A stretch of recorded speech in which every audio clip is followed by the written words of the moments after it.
বাংলাদেশে reserve company যখন ব্যবসা পরিচালিত করেন তখন আমাদের গভর্নমেন্টের সাথে তার চুক্তি হয় 49% চুক্তির মাধ্যমে এই রিজার্ভ কোম্পানি সারা বাংলাদেশে ব্যবসা করে যাচ্ছে। যার প্রেক্ষাপটে আমরা সরকারিভাবে এর অনেক অনুদান পেয়ে থাকি, আমাদের প্রভিডেন্ট ফান্ড পেয়ে থাকি, আমাদের যে বাৎসরিক লভ্যাংশ আছে তার মধ্যেও আমরা যে লভ্যাংশ পাই সেগুলো পেয়ে থাকি, কিন্তু আমরা শ্রমিক হিসাবে কর্মচারী হিসাবে তার কোনো কিছুই আমরা পাই না, সেগুলো চলে যায় ওই লন্ডনে, যুক্তরাজ্যে, দেশের বাহিরে।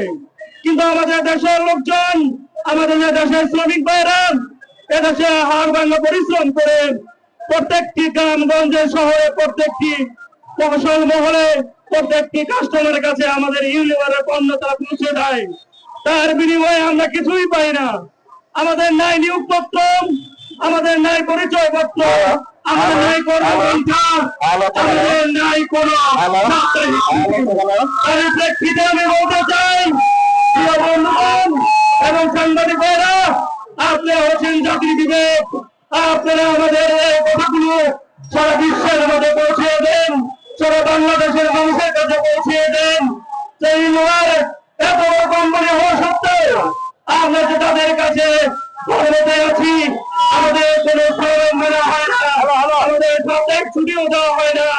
তার প্রেক্ষিতে যেন আমাদের সকল শ্রম আইন মানা হয় এবং আমাদের সরকারের কাছে দৃষ্টি আকর্ষণ করছি যেন মে দিবসের উপলক্ষে আমাদের যে দাবি দেওয়া রয়েছে শ্রম আইন বাস্তবায়ন করা, ওভারটেড ইউনিয়ন করা, সেগুলো অবিলম্বে একটি সুন্দর সমাধান করে।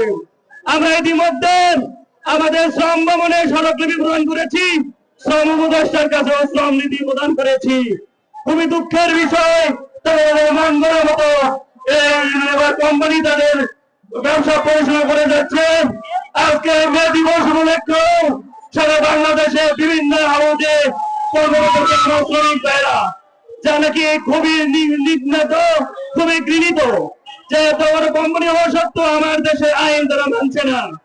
এই মে দিবসে প্রত্যেকটা গার্মেন্টস, প্রত্যেকটি শিক্ষা প্রতিষ্ঠান, প্রত্যেকটি প্রতিষ্ঠান দেখাতে বন্ধ রয়েছে, কিন্তু আমাদের নির্ভর কোম্পানি আমাদের শ্রমিকদের সারা দেশে কর্মরত আছে, তাদেরকে অনেক কষ্ট করে অনেক ভাবে হেনস্থ করে দেখা যায় আমরা একত্রিত করতে পারছি না।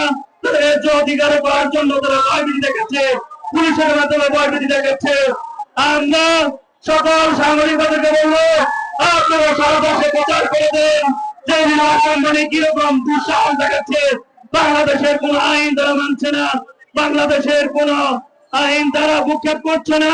তারই প্রেক্ষাপটে তাদেরকে আইনের আওতায় এনে সুষ্ঠু একটা সমাধান করার জন্য আহ্বান জানাচ্ছি। পরিশেষে সকল শ্রমিক ভাইদের মঙ্গল কামনা করছি। জয় হোক মেহনতির মানুষের। আল্লাহ হাফেজ। জিন্দাবাদ শ্রমিক, জিন্দাবাদ বাংলাদেশ নির্বাচন শ্রমিক কর্মচারী কল্যাণ পরিষদ। ধন্যবাদ সবাইকে। এইটাই আপনি খালি ছেড়ে দেন।